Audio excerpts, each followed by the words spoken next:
কৰ্মী দিলীপ নাথ ডাঙৰীয়াই ছুপাৰ চাকাৰে হওক বা গৰুকুটিয়ে হওক গোটেই কেলেংকাৰীবিলাক RTI এইটো গভৰ্ণমেণ্ট ৰিপৰ্ট, এইটোতো গভৰ্ণমেণ্টৰ পৰা তেওঁ পাইছে, পাই লৈ পেলাই তেওঁ গোটেই কথাখিনি এটা তদন্তৰ কাৰণে দিছে। এতিয়া দিলীপ নাথ কি ব্যক্তিগতভাৱে তাত আমি ক'বলগীয়া কথা একো নাই, কিন্তু আইনৰ যদি কিবা অৱমাননা কৰিছে তেওঁ শাস্তি পাব লাগিব।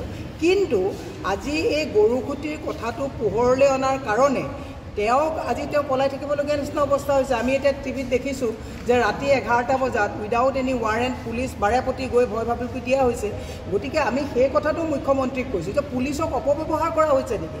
আজি চতিয়া সমষ্টিত যদি চাই বিধায়কগৰাকীক কোনোবাই যদি আঙুলি দিয়ে, আপোনালোকে দেখিছে কেইদিনমানৰ আগত এজন ল'ৰাৰ মানে ঘৰত থকা কুকুৰে গৈ কাৰোবাৰ ছাগলী খাইছিলে, ছাগলী কামোৰাৰ কাৰণে সেইটো প্ৰাণে মানে এটেম্প টু মাৰ্ডাৰৰ গোচৰত তেওঁক জেললৈ প্ৰক্ষেপ কৰা হৈছিল।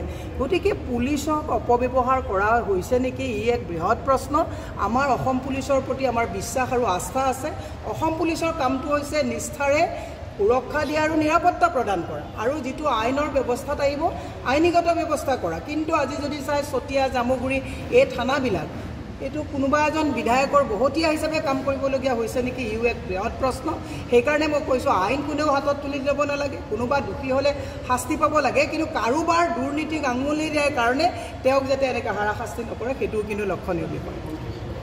যিকোনো খবৰৰ বাবে যোগাযোগ কৰক 7099017330 লগতে 7099017110 নম্বৰত।